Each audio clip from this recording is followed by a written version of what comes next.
2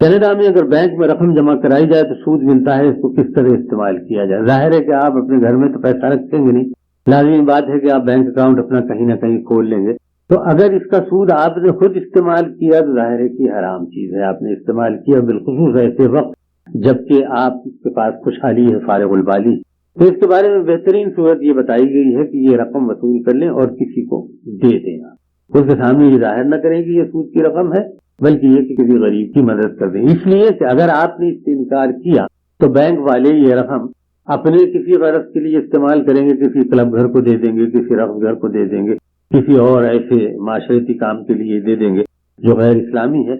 اس لیے بہتر یہ ہے کہ یہ رقم جتنی بھی سود کی ہوتی ہے وہ لیجیے اور کسی کو دے دیجیے مدد کے طور پر۔ جی، سیونگ بینک سے فکس ڈپازٹ کے اوپر جو کچھ ملتا ہے وہ سود ہے۔ کیا ہم لوگوں کو منت کا روزہ رکھنا چاہیے؟ تو ضروری ہے کہ 2 روزے رکھیں، سنا ہے کہ 1 روزہ نہیں ہوتا ہے، جیسے نماز بھی 2 رکعت ہوتی ہے۔ کیا عورتوں کا جاب کرنا جائز ہے؟ 2 سوالات ہیں۔ ایک تو ہے کہ منت کا روزہ رکھ سکتے ہیں، ظاہر ہے اس کے احکامات بھی ہیں اور اس کی اجازت بھی ہے، اور لازمی نہیں ہے کہ آپ 2 رکھیں، آپ 1 بھی رکھ سکتے ہیں۔ جس حد تک عورتوں کے جاب کرنے کا تعلق ہے تو جواب یہ ہے کہ حضور اکرم صلی اللہ علیہ وسلم کے زمانے میں صحابیات کاروبار کرتی تھیں، کچھ کام بھی کرتی تھیں، لیکن یہ کہ آج کل جس غرض سے جاب کیا جاتا ہے یا جو صورتحال ہے وہ نامناسب ہے۔ ایسی صورت میں جبکہ بیوی پردے کی پابند رہنا چاہتی ہے اور شوہر زبردستی کرتا ہے کہ وہ پردہ توڑ کے باہر نکلے اور جاب کرے، تو ظاہر ہے کہ ماں باپ کی فرمانبرداری کا حکم ہے اور شوہر کی بھی فرمانبرداری کا حکم ہے، لیکن دین کے معاملے میں فرمانبرداری دین کے احکامات کے مطابق ہو۔ اللہ تعالیٰ کو ناخوش کر کے کسی بندے کو خوش نہیں کیا جا سکتا۔ اگر شوہر یا ماں باپ دین کے خلاف کہیں گے تو اللہ اور اللہ کے رسول کا حکم ہے کہ وہ حکم نہ مانا جائے۔ عورت کو اس بارے میں اختیار ہے، اور اگر مرد اپنی طرف سے اس بارے میں زیادتی کرتے ہیں تو وہ اللہ تعالیٰ کے پاس جواب دہ ہیں اور گناہ گار ہیں۔ جو مرد نہیں چاہتا کہ اس کی بیوی باہر نکلے اور جاب کرے، وہ بیوی خود سری کے ساتھ یہ کام کرنا چاہتی ہے تو اس کو دوہرا گناہ ہوگا، وہ نافرمان بھی ہے اور دین کے احکامات کو توڑنے والی بھی۔ ایک سوال اور بھی اسی سلسلے میں آیا ہے کہ اس ملک کے کسی بھی ملک میں عورتوں کے کام کرنے پر آپ کی کیا رائے ہے؟ تو یہ میں نے بتا دیا، بنیادی طور پہ اسلام ایک ایسا معاشرہ چاہتا ہے جس کے اندر عورت گھر میں رہے، بچوں کی تربیت کرے، اور یہی وجہ ہے کہ مسجدوں میں نماز پڑھنے، عیدگاہ میں جا کے نماز پڑھنے، مسجدوں میں جا کے اعتکاف کرنے سے عورتوں کو منع کیا گیا ہے، اور اسلام چاہتا ہے کہ عورت 4 دیواری میں بچوں کی تربیت کی پوری طریقے سے ذمہ داری قبول کرے اور اسے پورا کرے۔ کیا عورتوں کو دوسروں کے گھروں میں جا کر عورتوں کی محفل میں تبلیغ کی اجازت ہے؟ کیا غیر مسلم کو خیرات دی جا سکتی ہے؟ اگر تہجد کی نماز پڑھنی ہو تو وتر عشاء کے وقت پڑھی جائے یا تہجد کے بعد؟ عورتوں کو دوسروں کے گھروں میں جا کے عورتوں کی محفل میں تبلیغ کی بالکل اجازت ہے۔ اصل مسئلہ تو پردے کا مسئلہ ہے۔ اگر آپ کی آواز پردے میں ہے اور وہاں کوئی نامحرم سامنے نہیں آتا اور دین کی باتیں بتانا، دین کے لیے کوشش کرنا بہت اچھی بات ہے۔ حضرت عائشہ صدیقہ رضی اللہ تعالیٰ عنہ حضور اکرم صلی اللہ علیہ وسلم کے بعد مستقل تبلیغ کرتی رہی، پھر آپ کے بھانجے ہیں، بھتیجے ہیں، ان سے آپ کی حدیثوں کا سلسلہ ہے، تو ان کی بھی تربیت ہوتی ہے، ان کے ذریعے اوروں کی بھی تربیت ہوتی ہے، اس میں کوئی حرج نہیں۔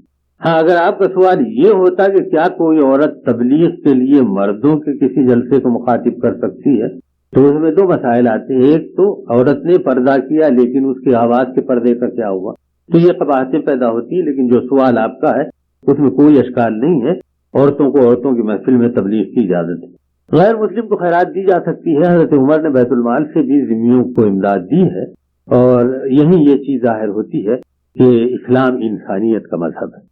چنانچہ حکم ہے کہ آپ اپنے پڑوسیوں کو اگر وہ غیر مسلم بھی ہوں تو ہدیہ بھیجو، بلکہ بعض صورتوں میں بعض فقہاء نے تو یہ بھی لکھا ہے کہ قربانی کے گوشت میں سے بھی ان کو ہدیہ بھیجا جا سکتا ہے۔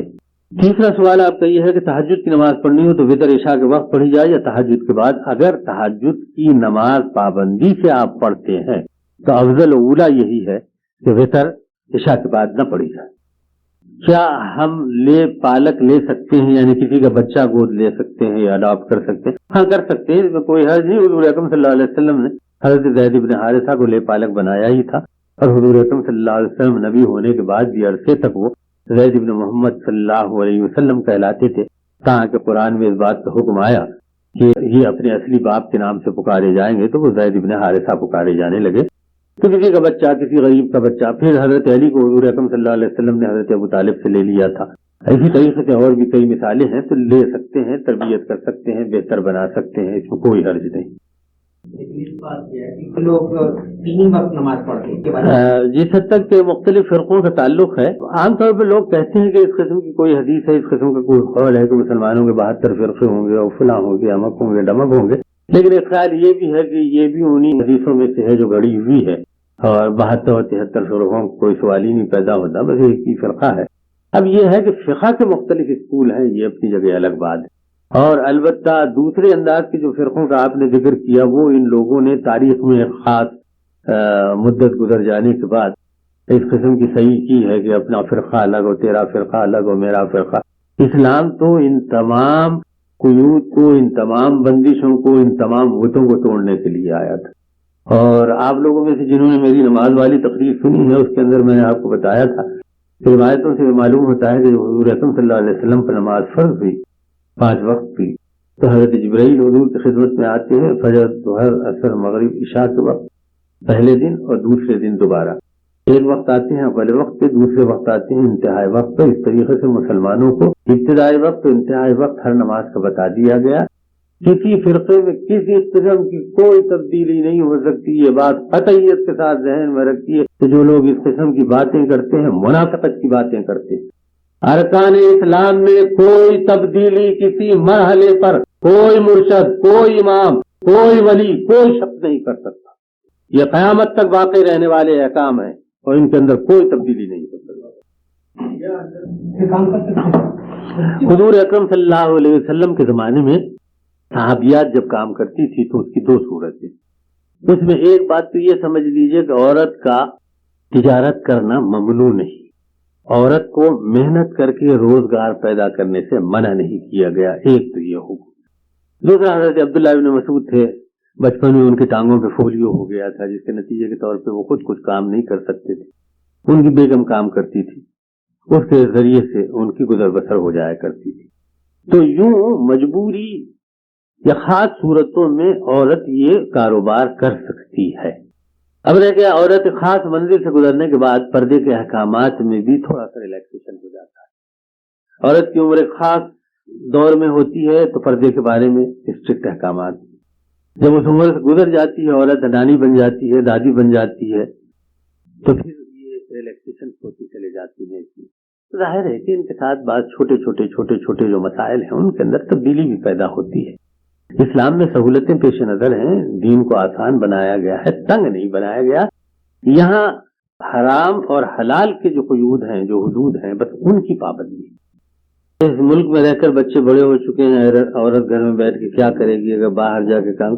ٹھیک ہے، اگر آپ سمجھتے ہیں کہ آپ صحیح حالات میں رہ سکتے ہیں، بھٹک نہیں سکتے، بے پردگی نہیں ہو سکتی، کوئی اور گندگی نہیں ہے، اور آپ کا جی چاہتا ہے تو کام کیجیے. بس یہاں بیبی سٹنگ کا کوئی پیشہ کرتی ہے کوئی خاتون، ظاہر ہے اس کے اندر پردے کے ساتھ اہتمام کر سکتی ہے، یا قرآن کی تعلیم کا کرتی ہے، یا اپنے گھر پہ بچوں کو تعلیم دیتی ہے، تو یہ اس قسم کا کام کر سکتے ہیں. لیکن جس طریقے سے یہاں کی عورتیں کام کرتی ہیں دفتروں میں، یا جس طریقے سے انہوں نے پروفیشن مختلف اڈاپٹ کر لیے ہیں، اس کے بارے میں اختلاف رائے ہے، اور بالکل اس کی وجوہات آپ کے سامنے بیان کر دی گئی. اعتکاف منت کے لیے کرتے ہیں تو روزہ رکھ کے اعتکاف کریں، یا صرف اعتکاف بغیر روزے کے. اعتکاف کا مطلب ہے کہ بیکار چیزوں سے اپنے آپ کو الگ کر کے کسی جگہ بیٹھ جانا، اور اعتکاف رمضان ہی کے زمانے میں ہوتا ہے. اب ظاہر ہے اعتکاف رات میں بھی ہوتا ہے، تو رات میں تو آدمی روزہ رہتا نہیں ہے، دن میں رہتا ہے روزہ.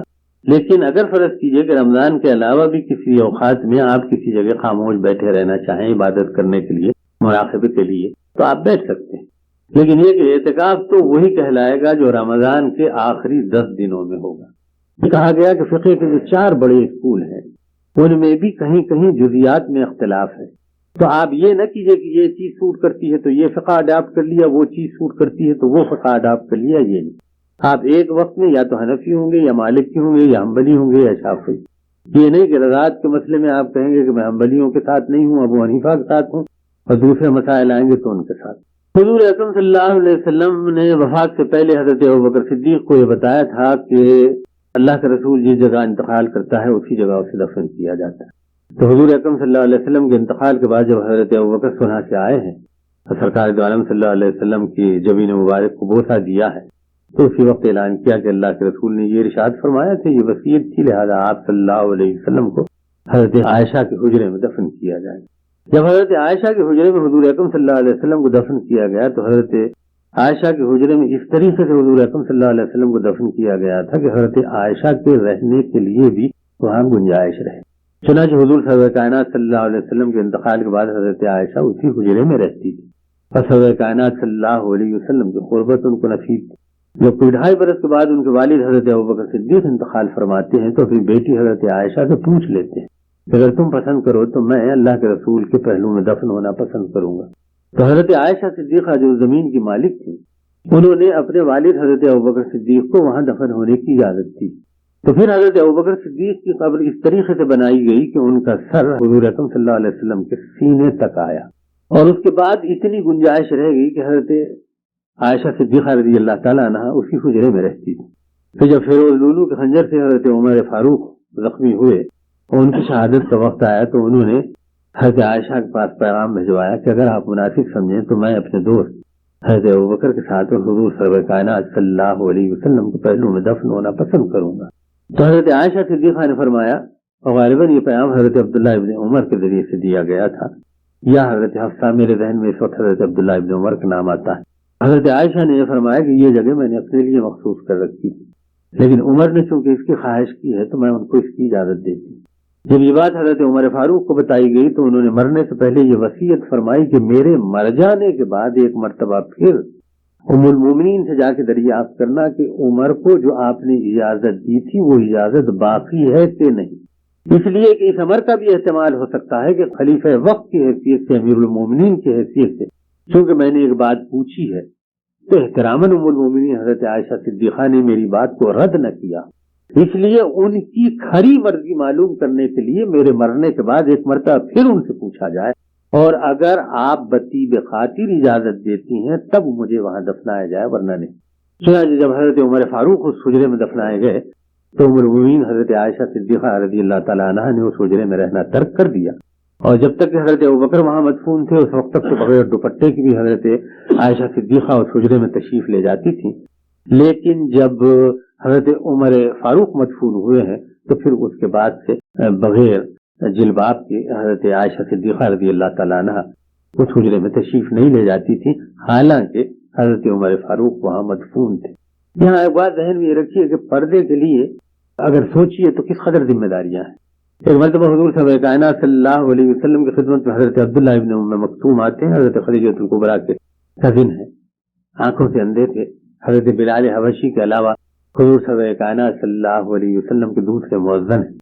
تو امہات المومنین سے حضور نے فرمایا کہ پردہ کرو، تو امہات المومنین نے عرض کیا کہ اللہ کے رسول یہ تو نابینا ہے، فرمایا لیکن تمہاری تو آنکھیں ہیں۔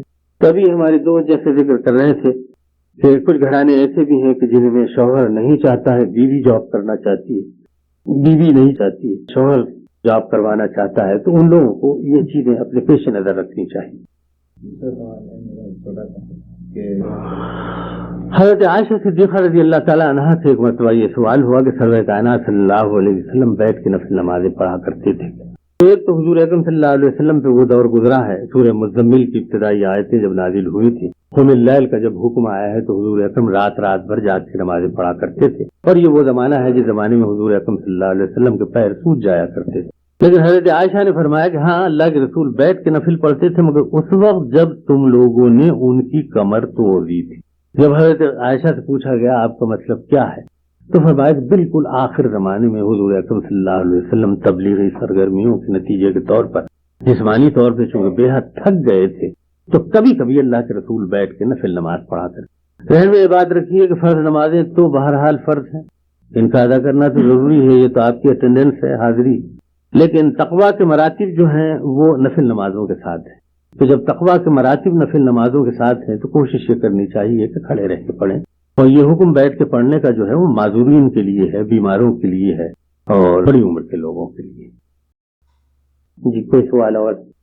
حضور سرور کائنات صلی اللہ علیہ وسلم کی حیات طیبہ سے قریب تر ہونے کی ایک صورت یہ بھی ہوتی ہے کہ اللہ کے رسول اور آپ کے صحابہ کرام کے بارے میں ہم سوالات کریں اور حضور رسالت مآب صلی اللہ علیہ وسلم کے اسوہ حسنہ کی روشنی حاصل کرنے کی کوشش کریں.